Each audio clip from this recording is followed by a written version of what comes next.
Welcome to the Powercast with Charlie Johnson. I'm one of the world's leading fitness and transformation coaches. I'm going to be providing you with the tools to build your ultimate body and mind.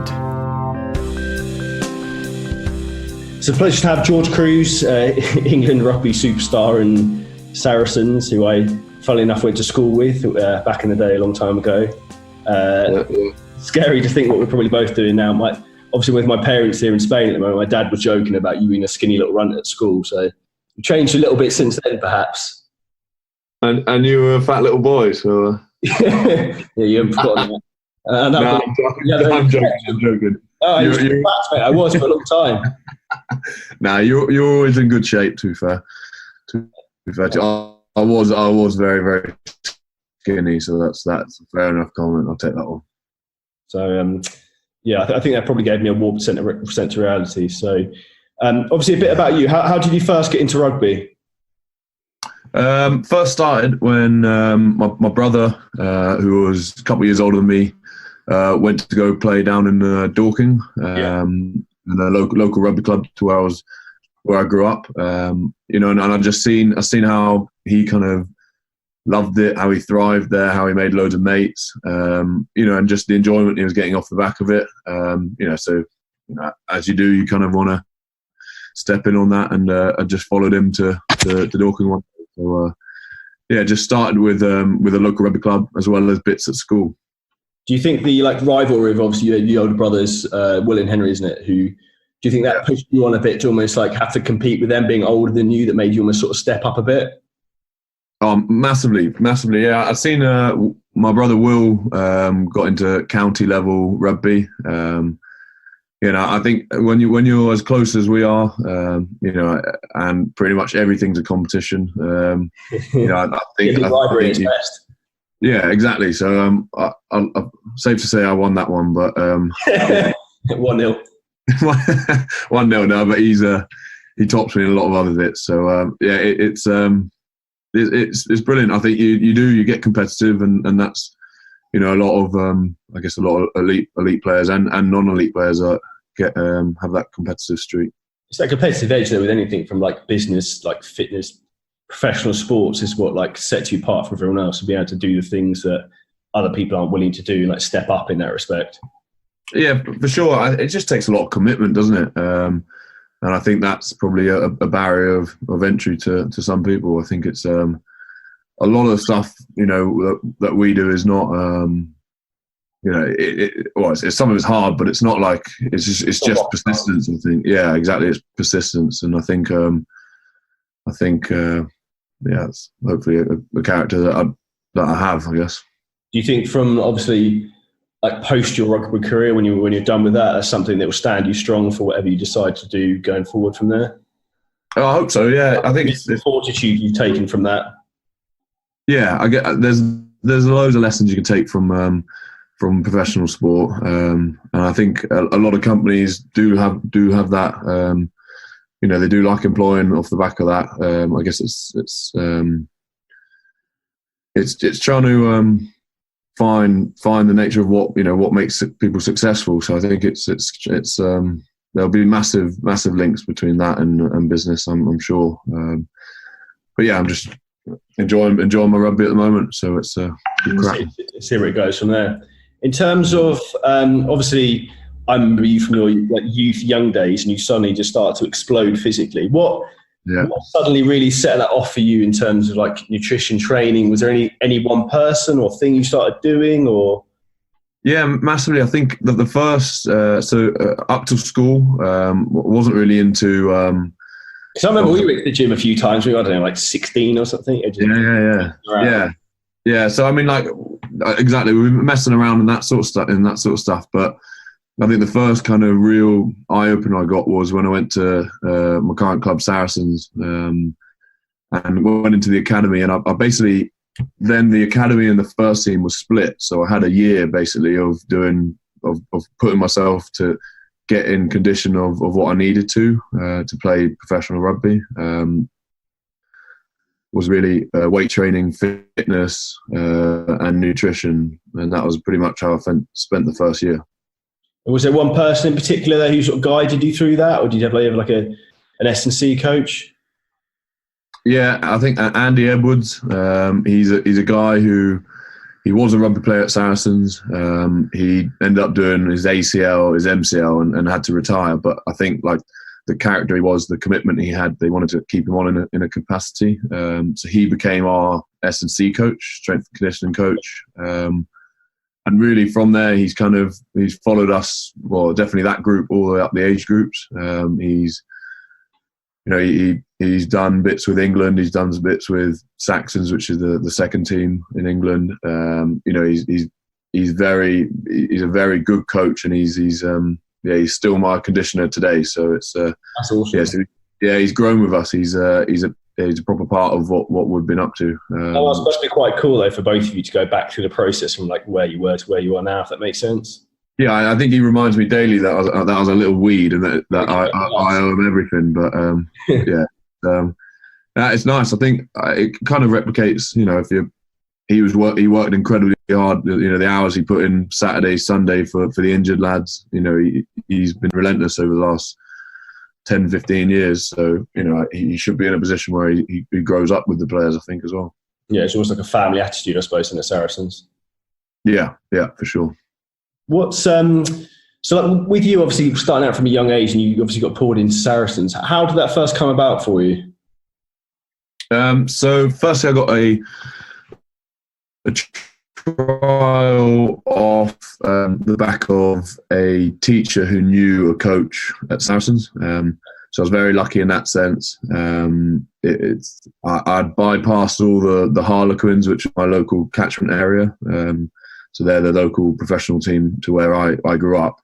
So I bypassed them. They didn't want to have a look. So I went, I cut my knee right open a couple of months. Within that couple of months, I guess I showed good enough gains for them to give me one of those basic academy contracts that everyone fears about. But yeah, I was lucky in that sense. And then from there, just kind of built on that, really. It's the small breaks that you get that take you up the next level. Like, interestingly, was there any point where, because I personally remember back in the day, like a few people saying like, oh, how negativity people are spiteful and they're jealous of like, oh, like George's gone up to do this, X, Y, Z. He's not good enough. He's not going to make it. Did you ever hear any of that, or any of those doubts ever get into your mind, or like how did that almost like fuel the fire for you a bit?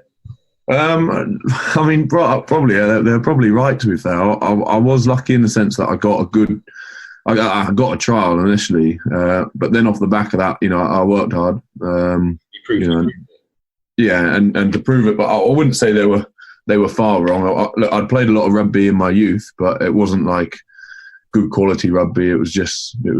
Well, I guess some of it was good quality rugby. It was just laying the foundation, though, I guess. But I hadn't been in like the academies for EDPGs and things like that for the professional setup. So they probably had a right to say that sort of stuff. So obviously moving on from your early days, obviously you made it into the sort of Saracens team, which was a massive achievement, and then to get called up for play for England. What was it like initially, that experience getting called up to play for England and then playing the first game? I bet that was pretty surreal.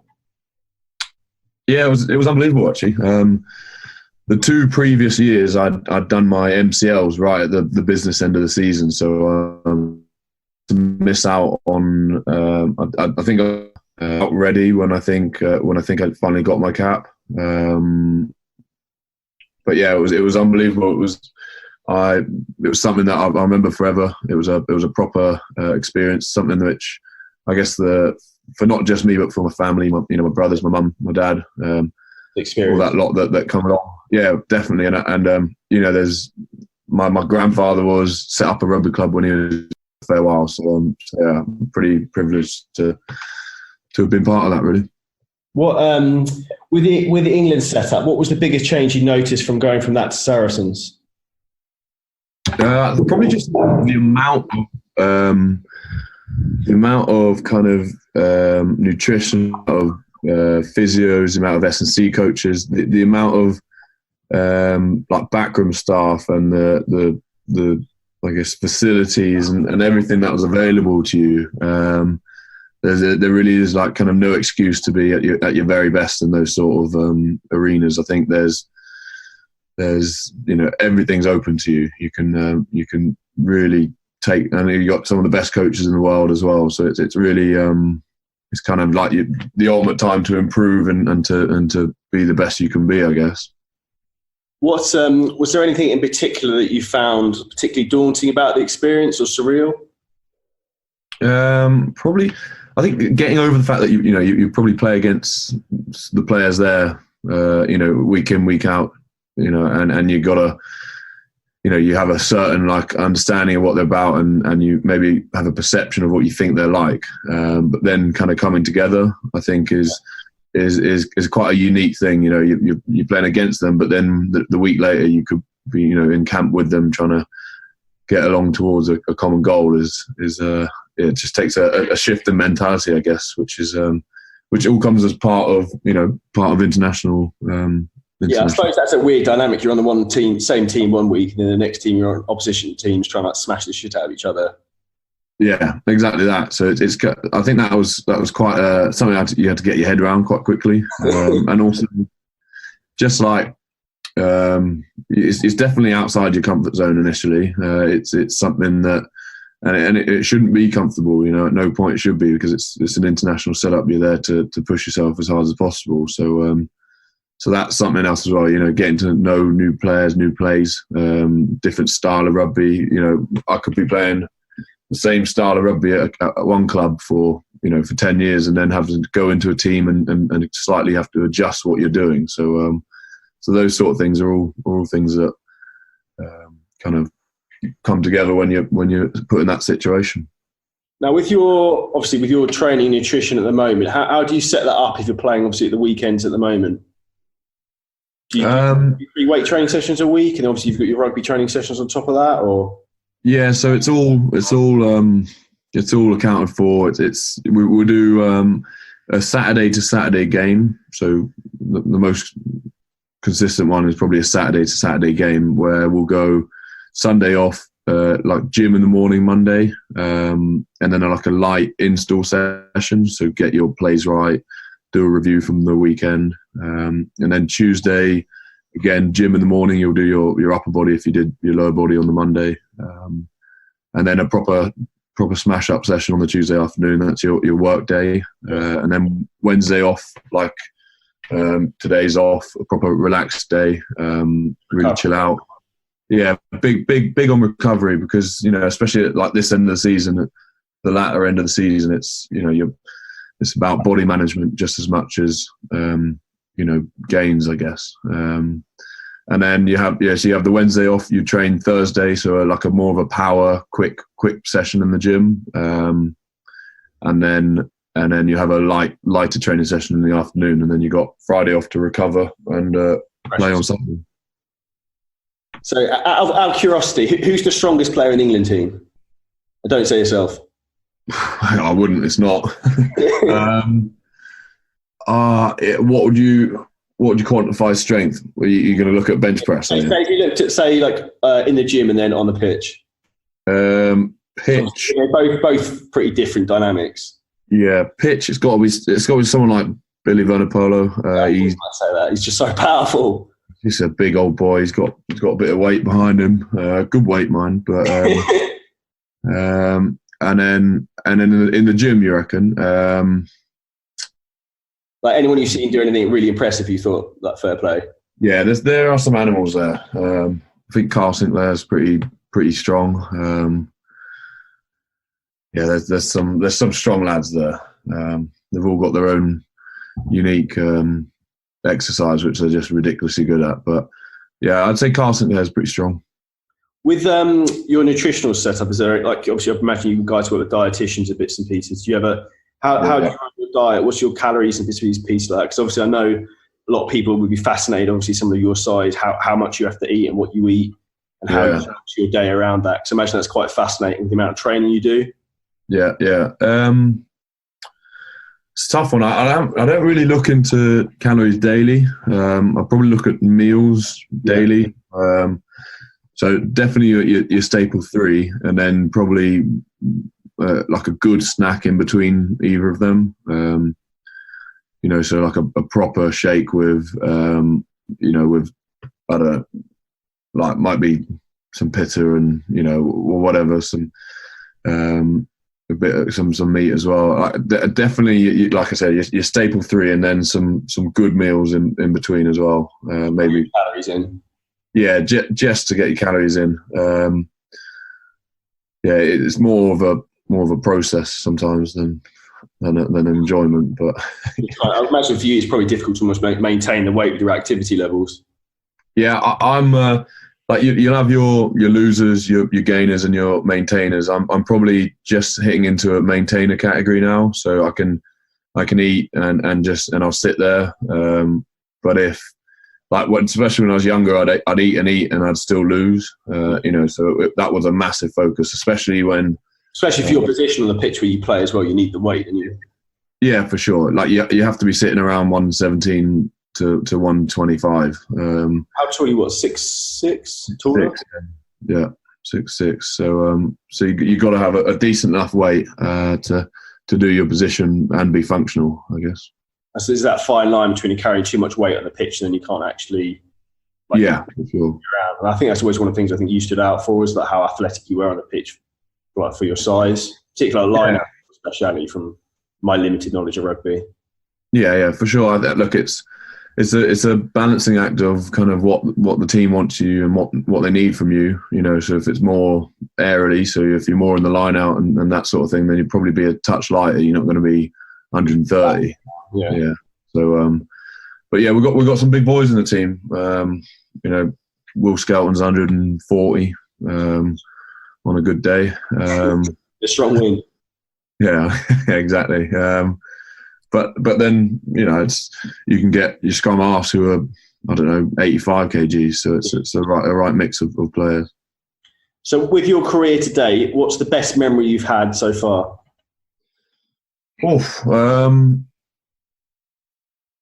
I don't know. I'm still creating them. That's a good answer. I like that. Yeah. If you're still creating them, what's the end goal career-wise? The end goals, for me, look, I've been part of a club that's been very good in the last. I think we won 7 trophies in the last 6 years or so. So we've been very productive on that sense. So to be part of that and to be, have a bit of legacy around that has been and will be a massive motivator for me. But I guess obviously there's a big one in the World Cup in Japan. So definitely have an eye on that.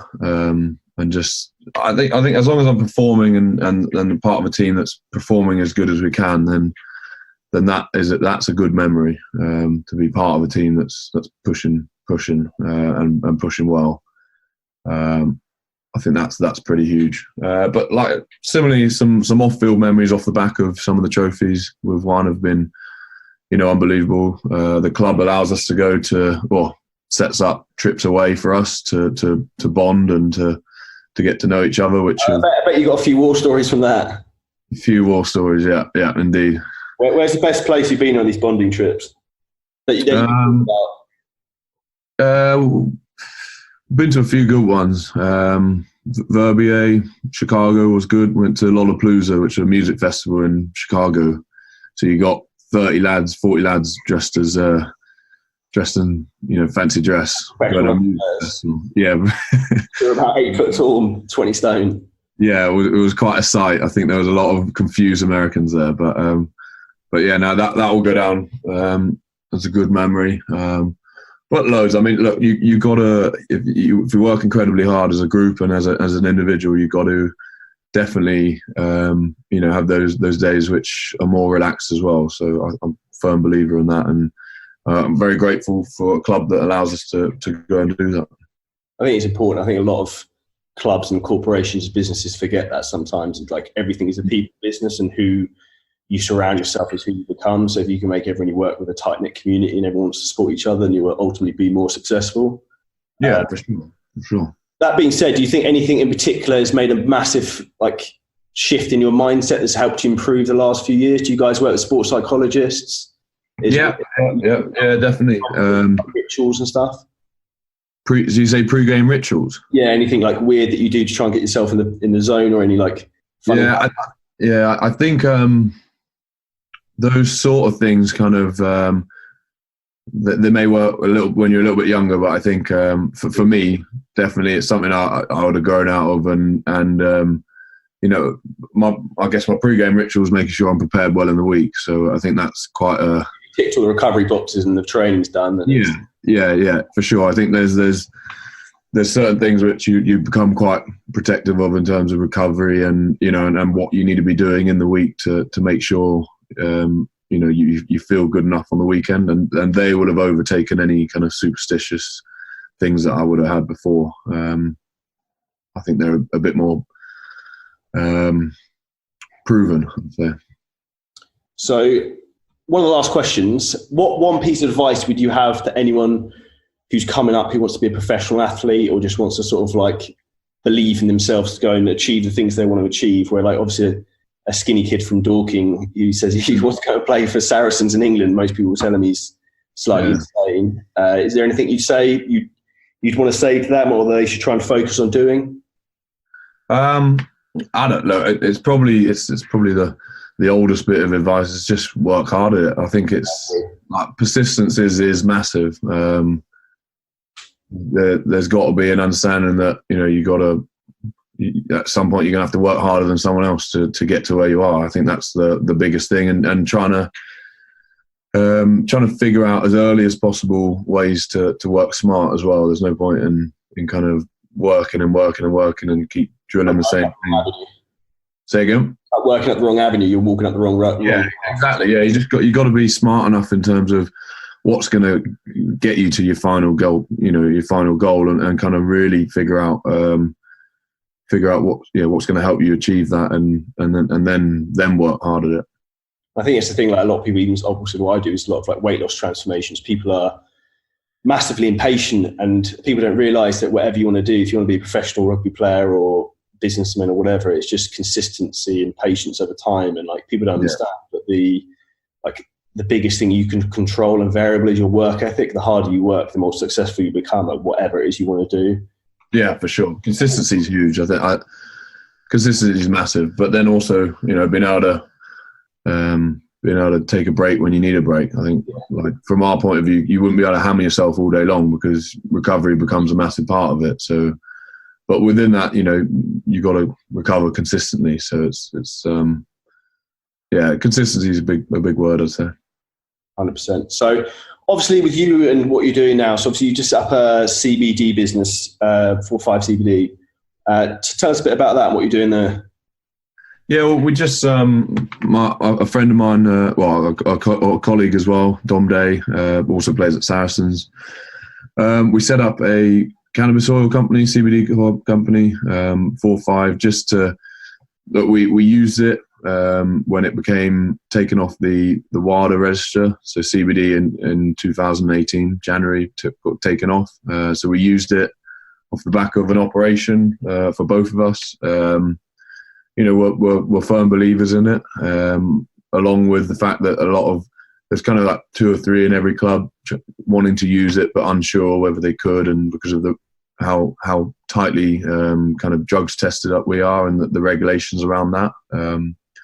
So off the back of that, we launched the company, and we've just recently brought out a 0 THC, which is cross-contaminated tested as well. So that allows for any bad practice that was done in the lab before you, to make sure that all those things are ironed out and batch tested. So yeah, for me, it's been massively exciting. It's obviously an industry that's huge at the moment, and something we've massively enjoyed getting into. But it also represents kind of what will hopefully something I can go into post career, which is massive as well. I think athletes, everyone's got a shelf life, and it's about this has been setting yourself up and just finding something you believe in, and then pushing it through to then being able to hopefully finish up and go into it.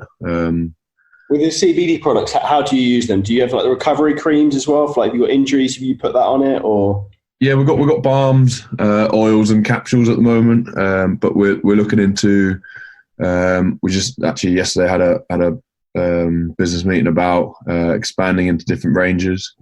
So, edibles and other bits. So yeah, it's all kind of kicking off. It's quite exciting at the moment for us. I imagine it's exciting for you just having it, like, as much as you obviously love rugby, like sometimes it's nice to maybe have something else to think about and be excited about and like get your brain excited about a different sort of field in some respects.